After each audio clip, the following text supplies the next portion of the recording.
Afternoon, everyone, and welcome to the School Can't webinar. My name is Michaela Branch, and I'll be co-hosting the event today with Derek Bartels. I've been working in architecture for around 7 years now, and my main area of work is in education architecture for both new builds and refurbishments. And I've been a committee member for Learning Environments Victoria coming up on 2 years. And Derek, I'll ask you to just introduce yourself to everyone. Hi guys, welcome to the event tonight. I'm Derek Bartels. I am a private education consultant for EduShift and just finished my 40 years in education. Great, thanks, Derek. Before we dive into the webinar today, I'd like to acknowledge that while there are a lot of people attending this webinar from different areas in the country, I'm co-hosting this webinar on Wurundjeri lands. First Nations peoples have been learning, designing and building on country for many thousands of years and generations. And we would like to pay our respects to elders past and present and acknowledge their ongoing learnings, care and connection to land, waters and skies. As many of you may know, Learning Environments Australasia is aimed at bringing educators and designers together to shape the future of learning environments. LEA is a not-for-profit organisation founded in 2000, and we advocate for innovative learning environments across Australasia with members and stakeholders across Australia, New Zealand and Southeast Asia. With over 950 members now from diverse fields such as education, design and planning, LEA promotes the development of high-quality learning spaces, including schools, universities and outdoor environments. The organisation is a catalyst for improving educational facilities globally, hosting conferences, regional events and research projects. We value diversity, equity and inclusion, and we support our members through professional development, awards and collaboration with the aim to enhance student achievement and drive positive change in the designing of learning spaces. So today's webinar is focusing on learning models that meet the varied needs of learners who might be struggling to attend school or engage with traditional learning models. We have 3 fantastic guest speakers today from diverse education backgrounds to talk about how their organisation or school is meeting the challenges that many educators are experiencing today. We'll be running through the webinar with first getting each speaker to introduce themselves, then they'll be responding to a series of 4 questions that we'll pose to them, and we'll have audience Q&A at the end, which Derek will run. So first up today, I'll be introducing Warren McLeod from Cire. Warren has dedicated his entire career to the field of education, having amassed over 2 decades of experience in Catholic, independent and government schools. Cire Services is a not-for-profit organisation supporting the Yarra Ranges, Cardinia and Casey regions near Melbourne in Victoria. It offers flexible learning, education and community programs focusing on disadvantaged groups. The core services include Cire Community School, early learning, training and community hubs. Cire advocates for individuals facing challenges like homelessness and unemployment, relying on community and government to support to drive positive change. We've posed a question to each of our guest speakers prior to the webinar today as a way for them to introduce themselves to you. So Warren, could you please tell us about what your model brings to replace or supplement traditional schooling? Thanks, Michaela. As Michaela mentioned, we talk a lot at Cire about doing school differently. So for us, there's a lot of focus on individual students and providing the right opportunities in education and pathways that suit their particular needs at their particular time in their education journey. A lot of our students come from, and I'll talk more about this later, but they come a lot from trauma backgrounds. So students who are disengaged from mainstream education and find that the mainstream setting does not suit their particular needs at that particular point in time. So we focus a lot on what we call sort of a wraparound approach to education. So a lot of support from wellbeing, a lot of support in developing individual learning plans and focus plans for students. So we really look at meeting them at the point in their education journey that they need to be met and then growing from there. We work very closely with the schools that our students come from. Like, we value our partnerships with our surrounding schools.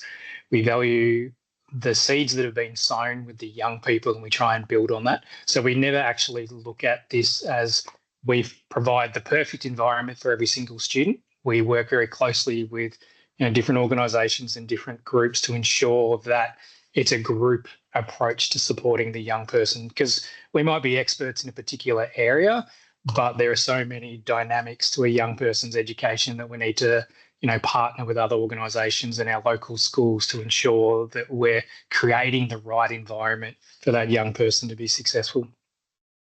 We do actually talk a little bit that we aren't that different to mainstream in the sense that we still have all the exact same governance and requirements and all those things that mainstream education has that we have to follow and work through.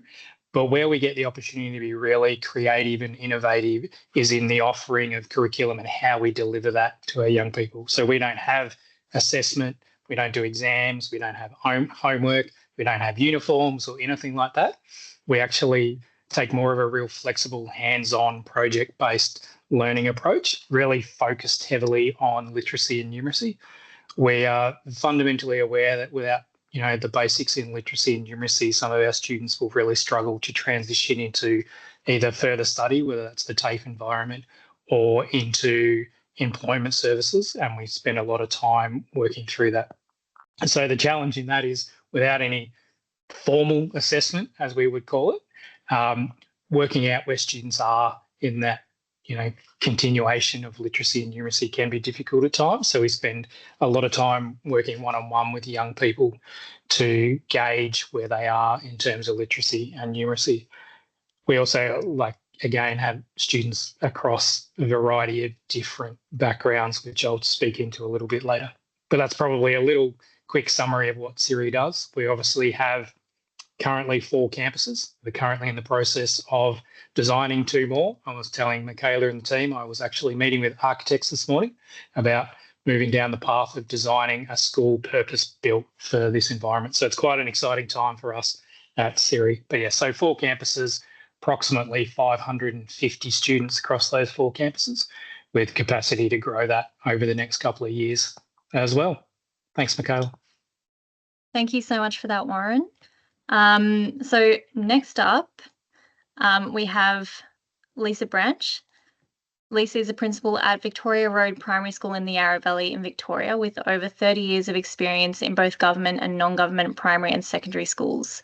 She spent 14 years as a primary school principal focusing on transforming school culture, particularly through the development of a culture of thinking.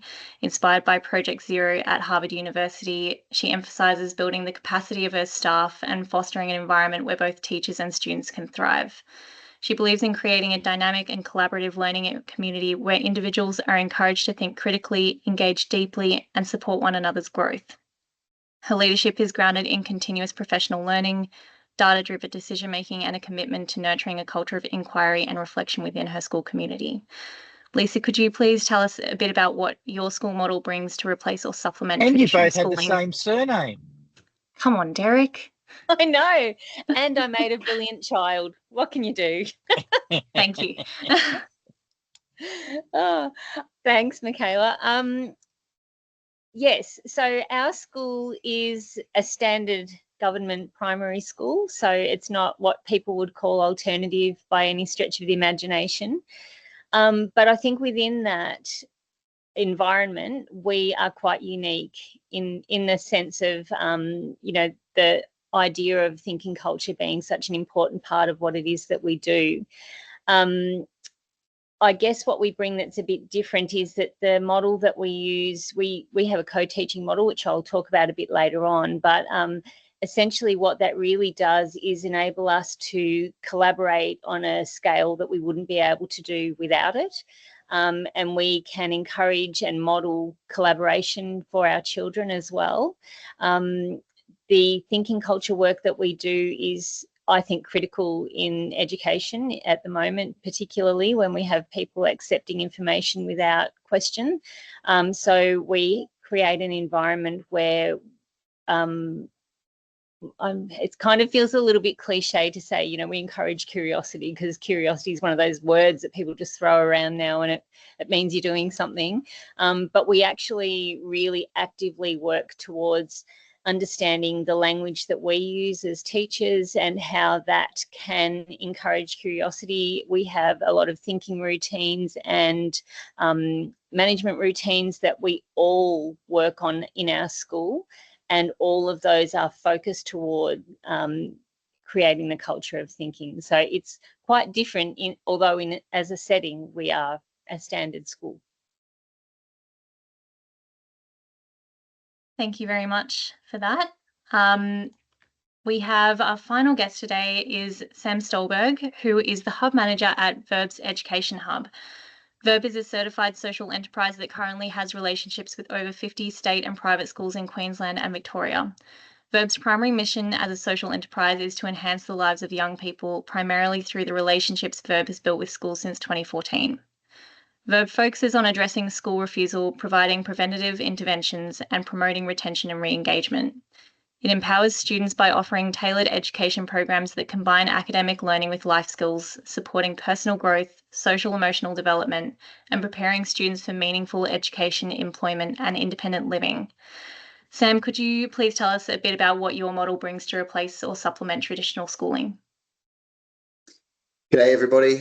So the Virb Education Hub, I'll lay it bare, we aren't technically a school, and that's something that I kind of hang my hat on with a little bit of pride because of the depth of impact that we are managing to have with these young people is profound. We partner up with the distance education program to provide the curriculum to our students, and they provide the teachers. But what we do that absolutely differs us from traditional and mainstream schooling is that we take a youth worker approach and mentoring approach to the young people.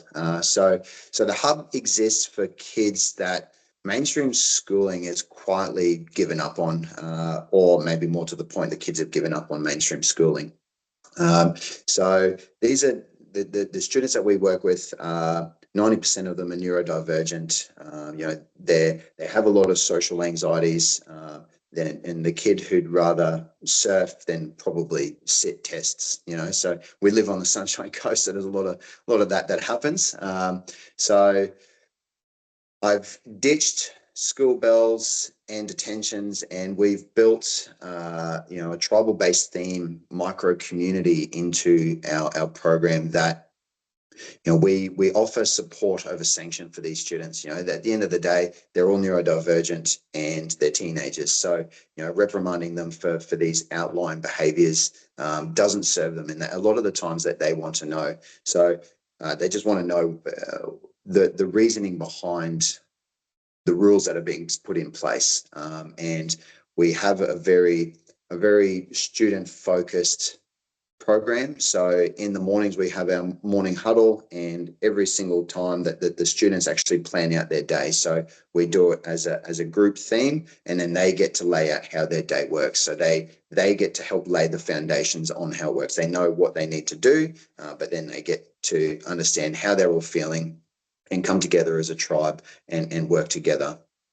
So, and then we all of the people that I have working their staff and volunteers, we all consider them mentors rather than teachers. So we're trying to give them life skills, life advice, and teach them the cause of what, not just what to learn, but how to learn as well. So the way that I explain it in all of the interviews that I have with every single family that comes through is I help them understand their internal world so that then they can interact with their external world better. And what we found is when we have that social emotional learning, the educational development, it just falls into place as well, and it just works really well, like hand in hand. So. Great. Thank you so much for that, Sam. So last week, Derek and I posed 4 questions to our speakers today, and we'll be inviting them to talk to any or all of these questions and also their experiences as educators. I'm going to pop these questions in the chat now just for everyone's reference as we go. I'll just read through them now. So our 4 questions are: 1, how does your model differ from mainstream or standard schooling? 2, how do these models overcome obstacles that learners may experience in mainstream schools? 3, how is your learning environment addressing a gap or need for students? And 4 is, what is one key learning that you would pass on to architects and educators to make real change within their sphere of influence? I'm going to be passing to Warren first.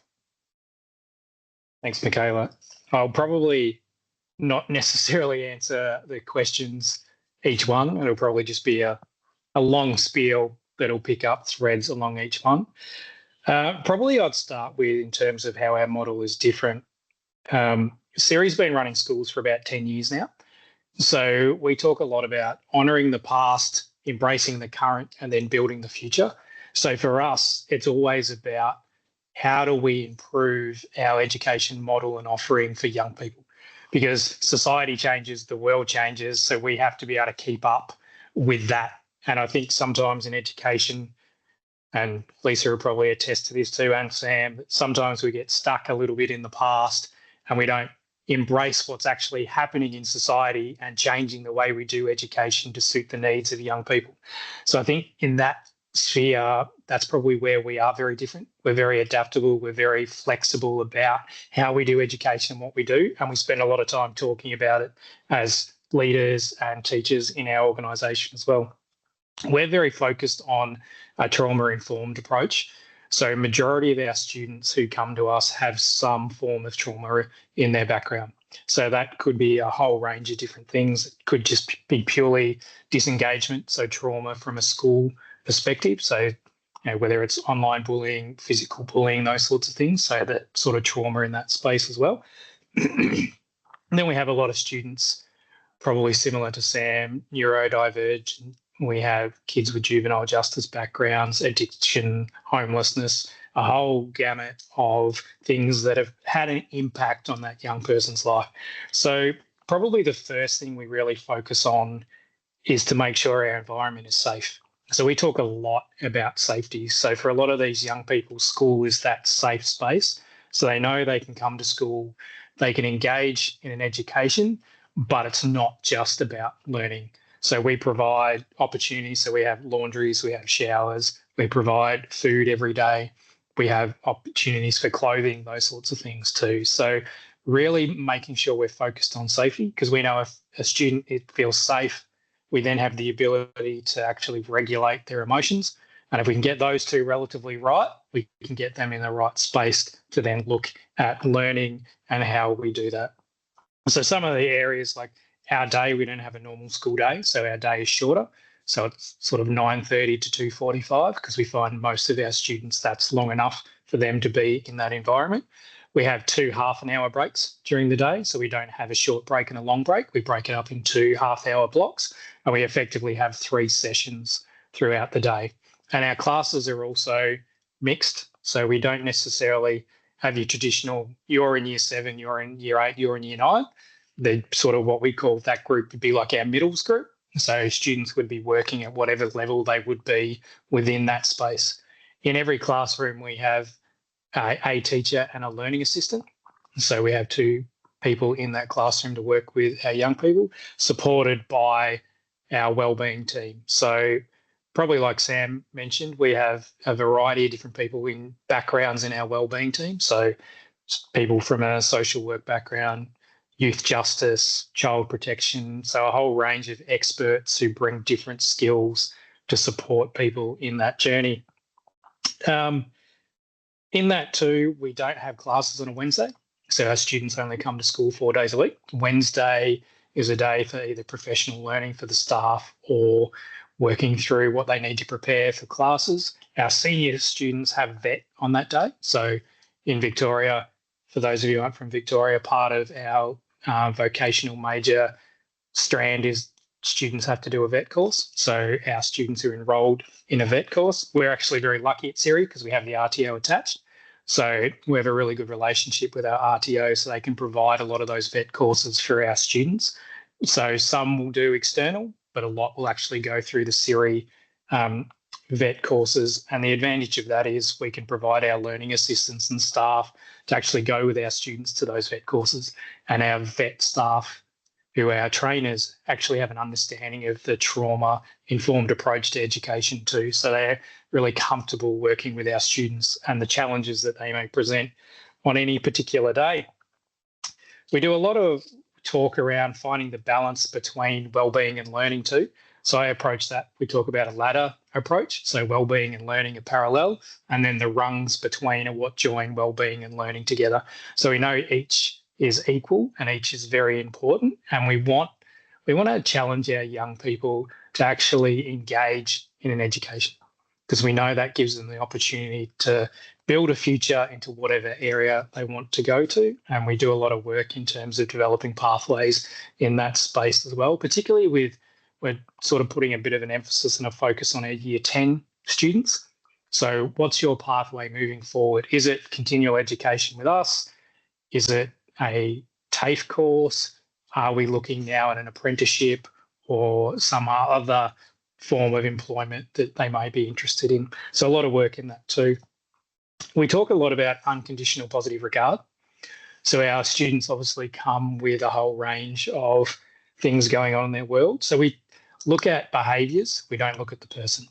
So it's really about, a non-judgmental approach to supporting someone and knowing that if a young person has a bad day, the next day it's a fresh, clean start. It's the same relationship, and we spend a lot of time talking about building relationships, but also restoring relationships. So if there is something that's occurred, we spend that time restoring that relationship, whether it's student or whether it's a staff member and a student, because we still want that young person and our staff to feel safe in that environment. So there's certainly some work we do in that as well. We also talked a lot recently, we brought in the concept of soft hearts, hard feet. So our teachers need to have a soft heart to work in this environment. It's a challenging environment to work in. There has to be a real understanding of that positive regard and what some of these young people have gone through, and that it's not personal, that their challenges they bring to school, and part of our role is to help them work through those challenges and provide the support they need. So we know there has to be an element of a soft heart in that. The hard feet part is that we also need to walk boundaries. We know our young people want boundaries. They want structure. They want consistency in their life, because a lot of the time that's what they're missing in their environment outside of the school area. So they like to have that structure. They like to know that there's people there walking that journey with them, and they're willing to continue to walk that journey with them the whole entire time they're with us and on our site. I think for us, probably the gap we really feel is that sense of community and that sense of being a safe space. So we do a lot of work in building community. So we really encourage our kids all to connect as part of that community. We do lots of things like community cook-ups. So it might be the senior students one day will cook lunch for the entire school. So those sorts of community environments to bring that sense of social interaction and normalcy in a young person's life. Because a lot of the time, I actually had a conversation the other day, he said cooking is more important than coding. And we put so much emphasis these days on coding, but we talk about it and go, well, we really need to teach our kids how to cook a meal or how to share a meal with each other and those sorts of things too, because that might be something that's missing in their life, and it really builds that sense of connection and self-respect.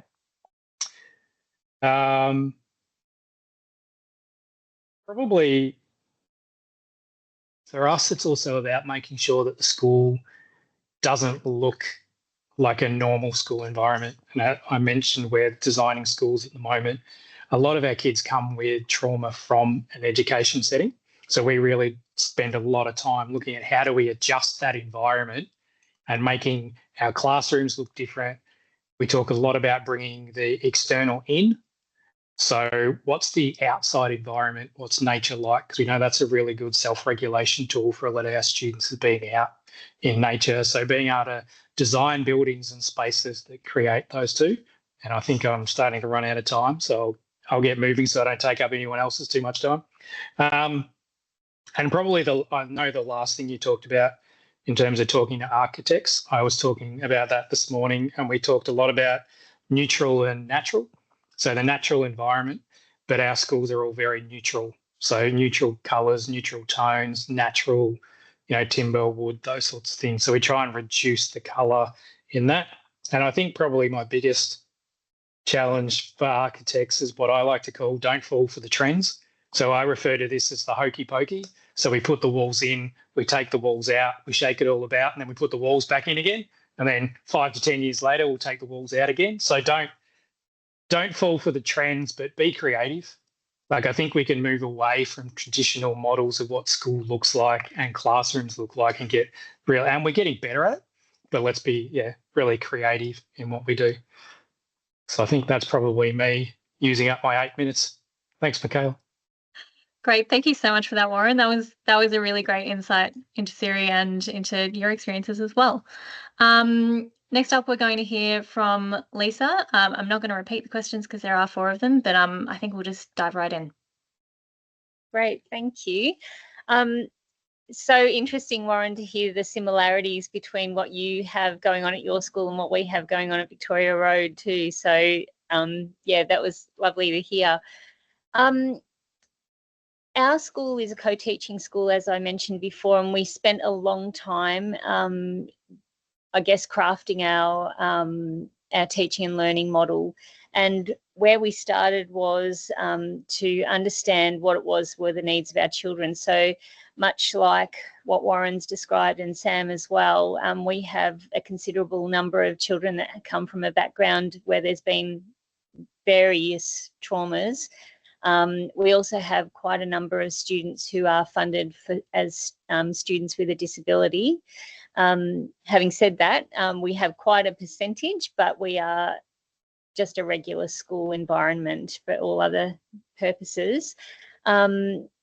So the co-teaching model that we designed was really thinking about what it was that our students needed. So we knew that they often came in from home dysregulated already. That first instance that they have with their teacher was an opportunity to connect with someone that was rational, not angry at them, happy to see them, warm towards them and really cared for them. What we knew is that when we had a standard model of 1 teacher, 20 children in a room, that there was no opportunity for that to happen. Not no opportunity, but a reduced opportunity for that to happen. So with the co-teaching model, what that looks like for our school is that we do have open classrooms, and we will have, for example, 3 grades in the one space. So it will be 60 children. There will be 3 teachers in there with them and 3 or 4 teaching aides. So we've got a very low ratio of adults, of students to adults. What that does is it gives us a level of flexibility that we wouldn't have if we just had a regular teaching room, which may or may not have an aide depending on who was funded in that space. So what it enables us to do is it means that we can work collaboratively, so we can have teams of teachers up there demonstrating to children that need a visual, talking to children that need an auditory instruction, another teacher moving around the room to help students that are having common misunderstandings. We have aides that can be moving around in that space as well. It means that when things go wrong, and they always do in primary school, coming from a secondary background, I was surprised at how many things go wrong in primary schools, and they're little things, but they become big things in 5 seconds flat. It's quite remarkable. But it means then that we can attend to those things straight away. And it's not about pandering to children. They actually really need their need met. You know, sometimes they just need someone to be there just to listen to them, or just to guide them, or to give them a different perspective, or to help them, you know, be comfortable in a space. And having that co-teaching model means we're available not only to teach, but to not then get sidelined or, you know, derailed by whatever little incidents are happening all the time in the classroom. They are important, even though they're little, but they can derail lessons very quickly. It also means that we can respond to student need much more effectively. So we have live data all of the time. We'll have information coming in. The team will get that information. They can make small groups that are very, very fluid. So we might have a child that has a misunderstanding in percentages, but they have it all over when it comes to telling time, for example. So it's no good, I don't think, to set, you know, structured groups that never change. And this model helps us to be really fluid and address those needs as they're coming into us as well. And I think we've got fantastic results in our student opinion survey, and one of the, you know, they're kind of now so high that we can't get them any higher. Like, they're coming out around 96%, which is pretty mind-blowing to me. But part of the reason is because the kids know that we know them and we care, you know, and that comes from, I'm not saying that we're any more caring than anybody else, but the model helps us to be able to demonstrate that to them all of the time.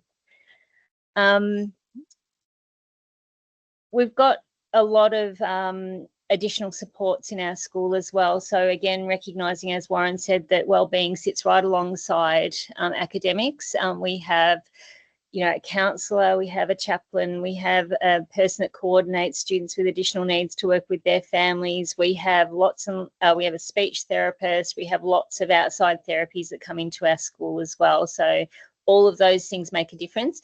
Having said that, I've really focused here on the additional need for students, but in amongst all that is what I was talking about before around the teaching of thinking. And what we find is that our students with additional needs are achieving as high as their peers in other schools that don't have additional needs. So we see that as no barrier for them. It should never be a barrier for them. And I think that the model's crafted in a way where we can get as close to as good as we can get, which I feel really proud of in our school. How does our environment address their need? Well, that's a good question because we have LTC buildings, those light timber construction buildings. It's exactly the same as the school that I went to at Cranbourne Primary School. We were really lucky, though, to get a grant a few years ago now, 6 or 7 years ago, to gut the inside of the building. And what we did is quite remarkable. So those building spaces are opened up entirely. Much in the vein of what Warren was saying, we have themed all of our rooms around an aspect of nature. So we have an ocean room, we have a space room, we have a forest room. They don't have numbers attached to them. They are all natural colours. We don't have primary colours. We don't have busy. We don't have distraction. We don't have, you know, triggering things around the space. It really helps kids to go in there and be calm and clear. Having that safe and focused learning environment makes a huge difference to them. And one thing that we really paid a lot of attention to was sensory needs. So that's not just a thing for kids with additional needs, it's a thing for most of us. So we have different textured carpets, we have different sort of textures on the walls, we have little reading nooks, we have a mushroom that kids can get into when things are just a little bit much for them. And they are able to access them. We find that when they have access to them freely, they tend to need them less because they're there as a bit of a backstop for them, and they work really well for the kids. I guess I'll probably have to wrap up, but one thing I would say in terms of architecture and developing spaces in schools, as educators, I think it's our duty, for want of a better word, to put the children at the centre of everything we do. So every decision that I make as principal, my head first question, what's that going to do for the kids? Like, is it going to do something positive for them or not? And if it's not, it's not a thing. When we worked with architects on the design of our school, that is what we drove home. And we were really fortunate in this. Well, it wasn't fortunate, actually. The meeting that we had with our architects made it pretty damn clear who was interested in our kids and who wasn't. And of course, we chose the ones that were. But we spent a lot of time going through the sorts of needs that they had, things that would set them off, things that would help us support them. And they worked with us to understand why we had the teaching model we had. Now, our model is not usual. It is unusual. And it's highly successful, but a lot of people sort of think, oh, a room with 60 kids, that's got to be mayhem. Well, it's the exact opposite. But those architects really took time to understand why it was important for us to work in that way. And then they designed something that fit our model instead of the other way around. Like Warren said, open the walls, shut the walls, make it work. Don't make it work. Find what you've got that's working and then make it happen. That was really great. Thank you very much. We'll hand over now I have to say that because I'm your mum. Look, yes, but still, thank you. That was great. I'll hand over now to Sam.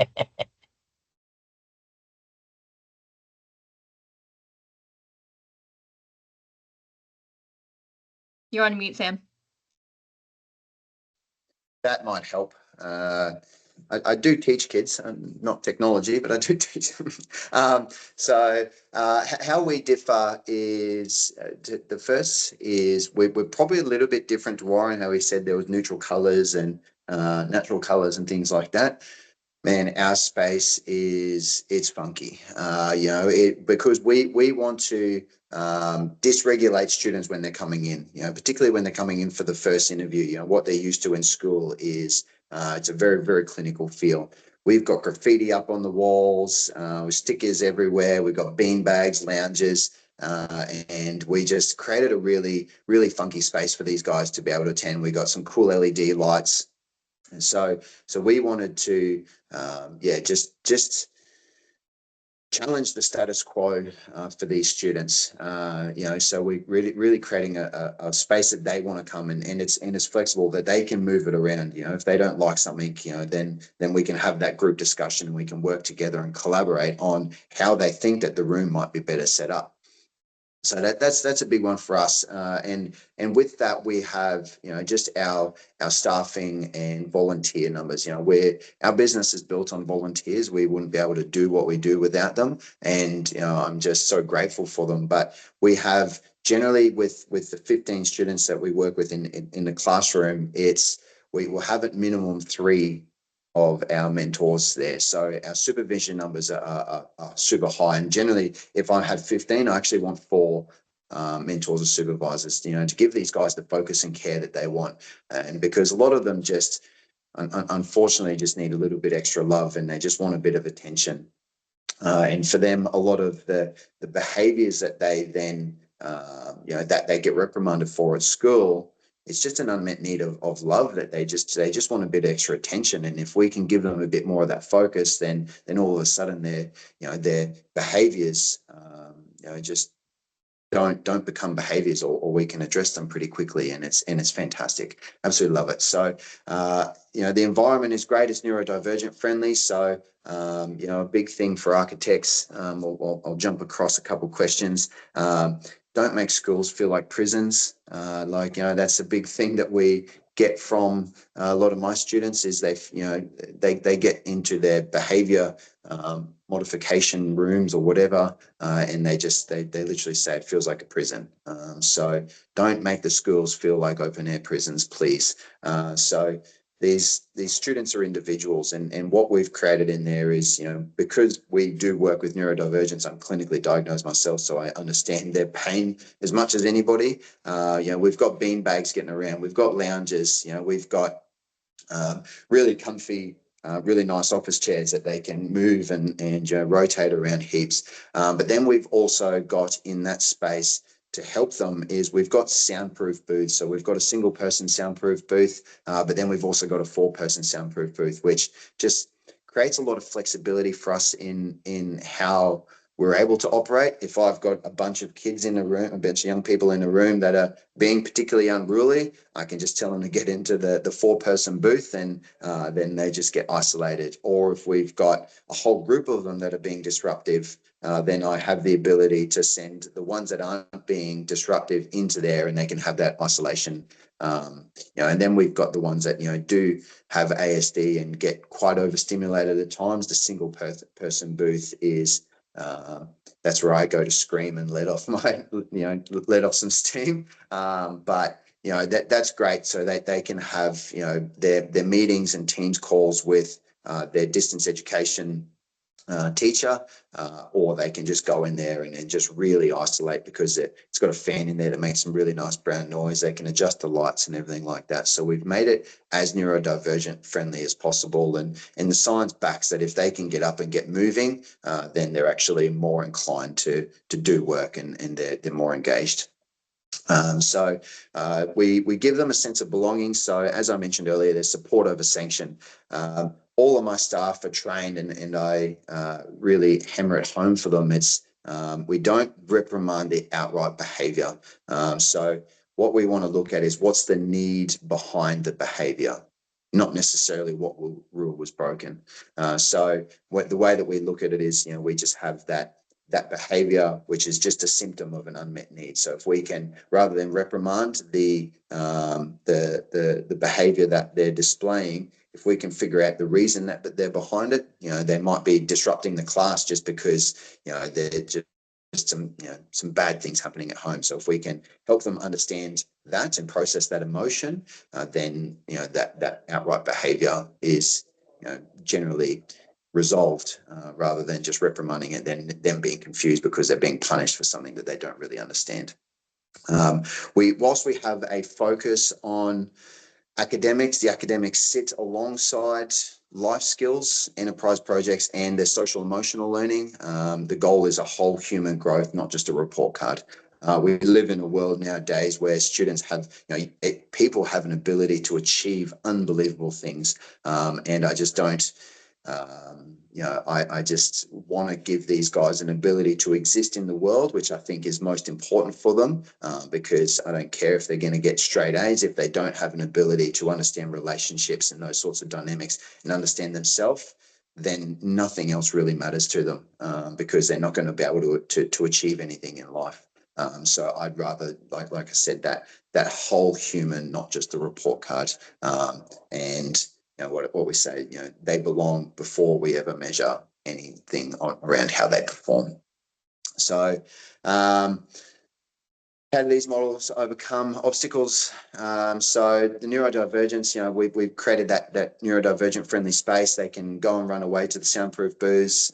We understand their plight, because one of our volunteers, God bless her soul, she is a ADHD coach. So she's absolutely well equipped to help these guys understand themselves. And, that's the focus that we have for them is that mentoring. It's just, she's 63 years old and, she's just super passionate about what she does. So she just wants to help these guys understand, what's going on inside themselves. So if they can understand that and then figure out some strategies to build some scaffolding around their problems, then that's absolutely brilliant.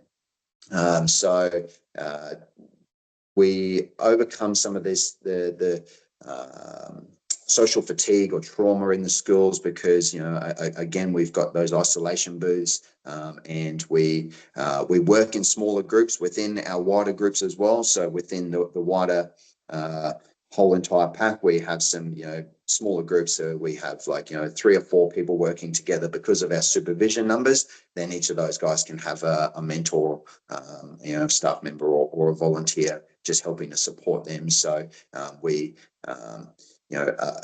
can accommodate a bit of social fatigue a bit better. So just due to that high staff student ratio, which is great, quicker co-regulation and all that sort of stuff. So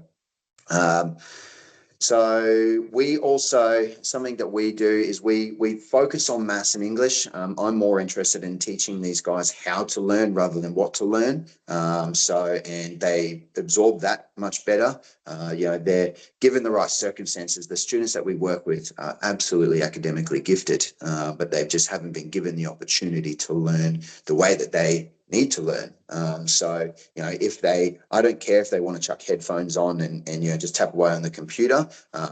That's absolutely fantastic. If they're learning and they're doing it, great, go and have it. If you're not disrupting the rest of the class, great. Go and lock in. And if that gives them their ability to get into flow and tackle it, man, these guys have an ability to do more work in 45 minutes than neurotypicals have within potentially an hour and a half, because they just lock in and get it done. But outside of that, we also our whole entire business, because we have an ecosystem of stuff that we do. But we have a young entrepreneur program. So I've been writing our side hustle program where we got donated a whole bunch of sunglasses and a whole bunch of gear that neurodivergents are great at being. They're purpose built for being entrepreneurs. So we want to give them the skills to be able to do that. I call it skills of the ancestors because it's like skills of old people, but we do some life skills, so that's cooking, cleaning, all that sort of stuff. So giving them the core. We just recently purchased a cafe that we purchased solely to give our guys some paid work experience. We've just had our first young person start there. We bought a Lego business as well, so that we can give genuine work experience to these guys that's paid, so that then we have the ability to control how they're being mentored, how they're being developed in those areas as well, and we can give them a bit of extra guidance. So got photography classes, all that sort of stuff that that is focused for them. So whatever they want to do, where their passions lie. Neurodivergence isn't a a focus problem. It's just an interest problem. So if you give them something that they're interested in, man, watch them go and hyper focus on something and then just grow and develop. So that's pretty much the nuts and bolts in a very roundabout way of how we do it in our approach. It's beautiful, it's painful, it's great, but we've got a big focus on relationship in there as well, and that's the biggest one, is showing these guys that we actually care and we're rooting for them, and I will, every single one of the students that I work with know that I've got their back through anything, and they'll stand to that. So and their families as well, like, you know, their students haven't been supported the way that they've been supported through our program, and it's just it's so heartening for me to see the life transformation and hearing the testimonies about what we're doing. So architects, again, the biggest thing, don't make it feel like a prison, make it a bit more neurodivergent friendly. There seems to be more and more of it these days, but then also this might be more of a societal problem rather than an architect problem, but I think we need to remove some of the red tape and just allow for more genuine relationships and connections, because that's what our young people are really, really just striving for, and they have a huge desire for it. That's me. Thank you so much, Sam. That was really fantastic. I'm going to hand over to Derek now, who's going to handle the audience Q&A. If you have a question, please hit the raise your hand button, and when Derek picks the lucky person to ask a question, we'll unmute your mic so you can ask the speakers your question.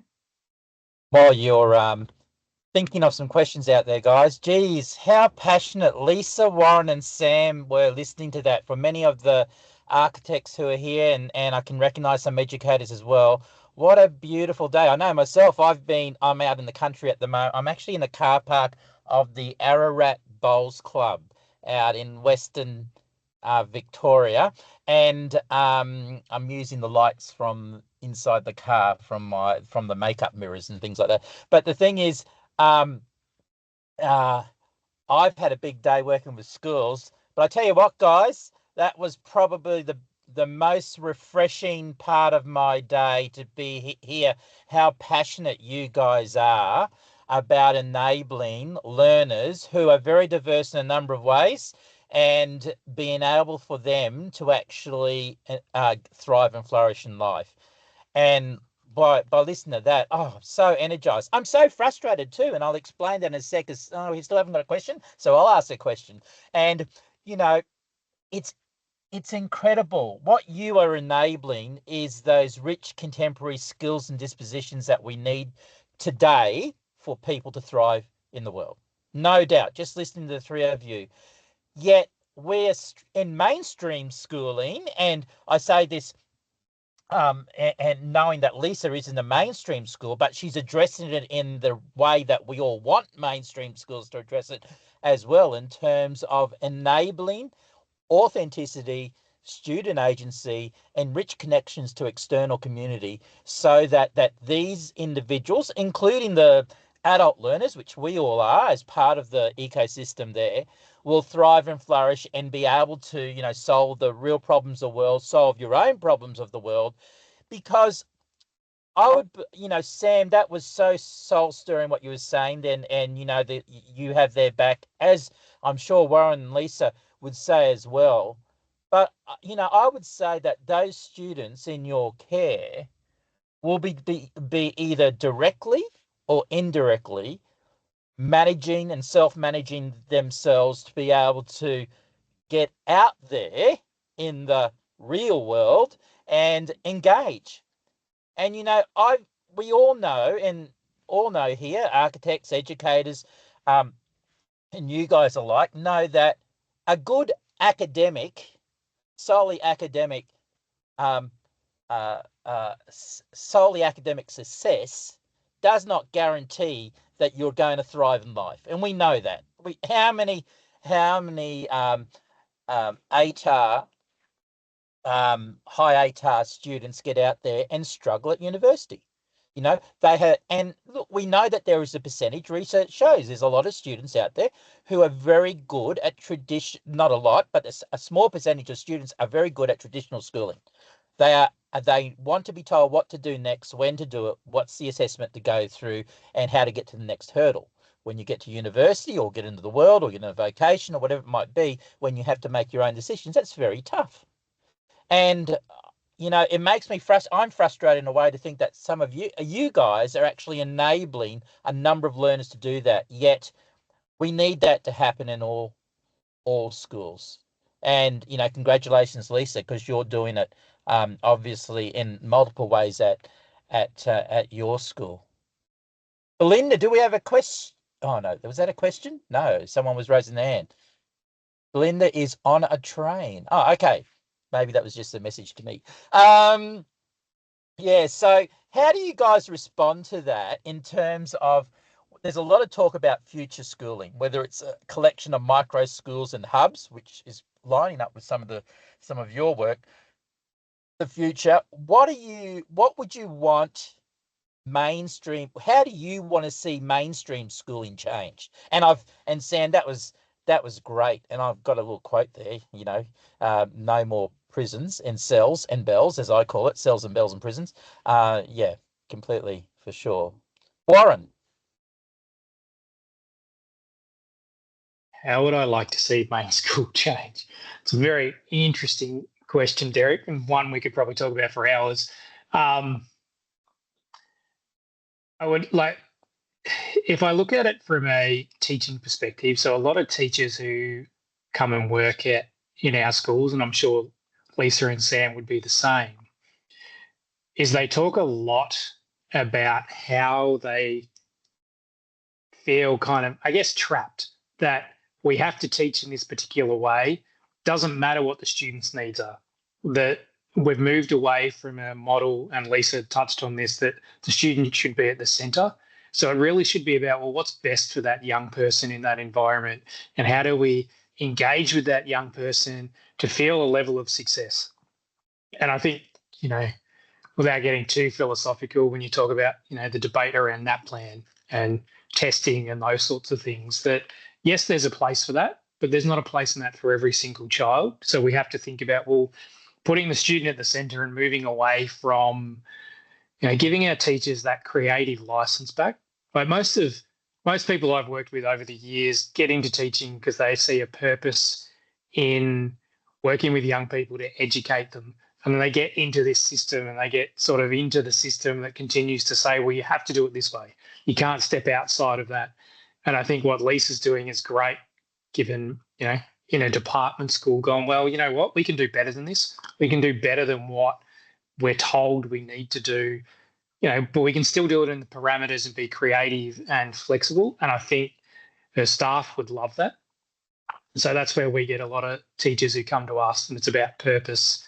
It's about having that ability to be flexible, creative. And I think if we could change the education system to make it a bit more flexible and creative and give kids an opportunity to be involved in that process, I think that would have a huge difference across the country. But beautiful. And I do remember you also saying, Warren, last time I talked to you, I love coming to work. And how many teachers and school principals can say that every day as you bounce out of bed? So that's fantastic. And like Sam said, your days can be absolute carnage. Like you never know what you're going to deal with on any particular day. It could be absolute chaos and carnage, but you know, you come back the next day and you do it all again, because you know you're working with wonderful people who are committed to working with young people to make a difference. And that's what I love about our staff and our leaders and those sorts of things. So it's great. Beautiful. Sam, can I ask you a question from one of our people on a train? Belinda. Belinda has asked, it's very impressive, the school systems, interested in the genesis moment and processes, or create the genesis moment in the processes for creating these schools, and also the hurdles. And she particularly wants to find out about the hurdles that you've encountered. Big question. Sam. We're still facing hurdles. My goodness. I feel that when you create something that exists outside of the system, that system has an immune system that resists it. And it's been really challenging for us in a number of ways, in, you know, because we need to partner with schools and we want to take on the students that they're struggling with. But we've found it really difficult. I've personally found it really difficult engaging with some schools in the area that, the principal outrightly asked, how is this going to affect my numbers at my school? And the problem that I've seen is, I understand that principals need to run their schools like a business. I get that. They're the CEOs of their business. But they forget the individual that's at the end of those numbers. And that's what doesn't get represented at attendance. It doesn't get represented in the school reporting and stuff like that. So it's been really challenging for me to get some schools engaged with what we're trying to do, because all they seem to be interested in is in how it's going to impact their numbers, and that's heartbreaking. It's a decent hurdle, isn't it? Lisa, have you got any hurdles that you can speak of in terms of your transformation at your school? What's some of the biggest hurdles? Probably not what people expect, I think. I am a big advocate for the Department of Education. Contrary to popular belief, they actually have embraced us doing something different. We get held up a lot as the school that does something different and still gets results that the department wants. So in the end, what they want is great results for kids. I don't think they're overly fussed about how that happens, I have to say, in my experience. They've given me enough rope that I don't hang myself, but they've certainly given me a lot of rope, and I'm super grateful for that.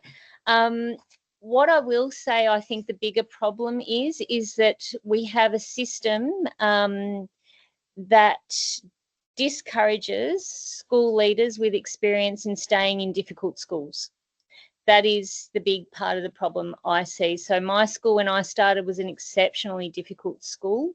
There was not much teaching and learning going on. There was aggression from teachers, from students, from parents. Like, I had the police there all the time.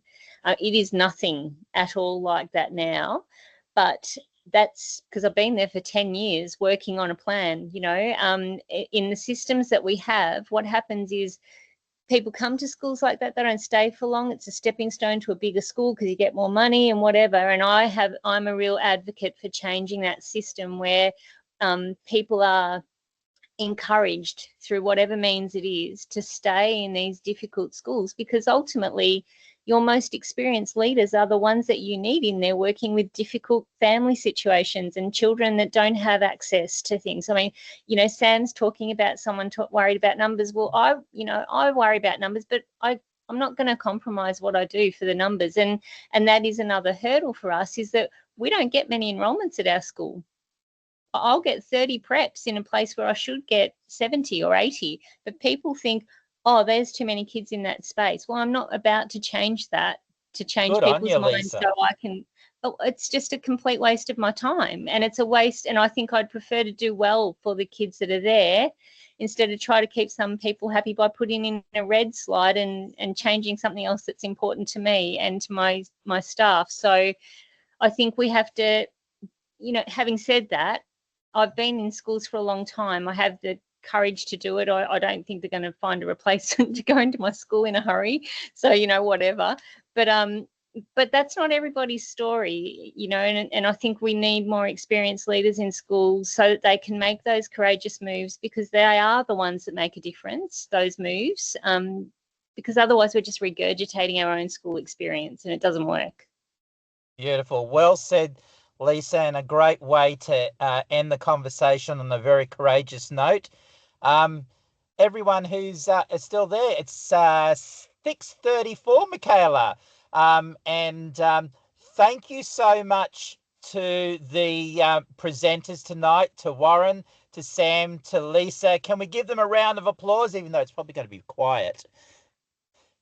And thank you so much for sharing the journey, the story, and most of all for telling us about the great success that you and the learners that are in your care are having to enable and to thrive and flourish in today's world. Thank you, everyone, for attending tonight. Thank you so much for your contributions. This will be available and the recording will be put on the Learning Environments Australasia site. Something we've got to mention, we should have. Michaela is on the Victorian Committee for a chapter for Learning Environments Australasia, and I am on the National Learning Environments Australasia Committee.